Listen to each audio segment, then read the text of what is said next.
ഇതം പോലെ ഒരു ക്ലൈമാക്സ്, വേദനയിൽ മുഴുവൻ. പക്ഷേ അവൾ ചോദിച്ചു, അവളുടെ ഈ സിനിമ എന്ന ജീവിതത്തിൽ അവൾ നോക്കുമ്പോൾ അവളുടെ ശരീരത്തെ ഉപയോഗിച്ചു. എന്തുകൊണ്ടേ അവളുടെ മനസ്സ് ആരും അറിഞ്ഞില്ല. അവൾക്കൊരു മുൻനിര താരനിരയിൽ ഒരു ഹീറോയിൻ ആകണം എന്നായിരുന്നു ആഗ്രഹം. എന്തുകൊണ്ടേ അവളെ ഒരു ഐഡിയൽ ഇത് മാത്രമായി, ഒരു ഐറ്റം ഗേൾ ഡാൻസർ മാത്രമായി ടൈപ്പ് കാസ്റ്റ് ചെയ്യപ്പെട്ടു. ഇതിനെ ബേസ് ചെയ്തിട്ട് ഇറങ്ങിയ ഒരു സിനിമയായിരുന്നു ദി ഡർട്ടി പിക്ചർ. അതിനകത്ത് വിദ്യാബാലനായിരുന്നു നടിച്ചിട്ടുണ്ടായിരുന്നത്.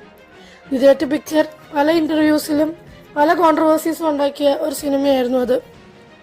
വിദ്യാബാലൻ പല ഇന്റർവ്യൂവിലും പറയുന്നുണ്ട്, ഇത് ഒരു അഡാപ്റ്റേഷൻ മാത്രമാണ്, സിൽക്ക് സ്മിതയുടെ ജീവിതമല്ല എന്ന്.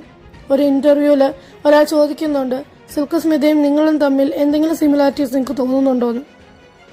അന്നേരമാണ് അവരിങ്ങനെ മറുപടി നൽകുന്നത്.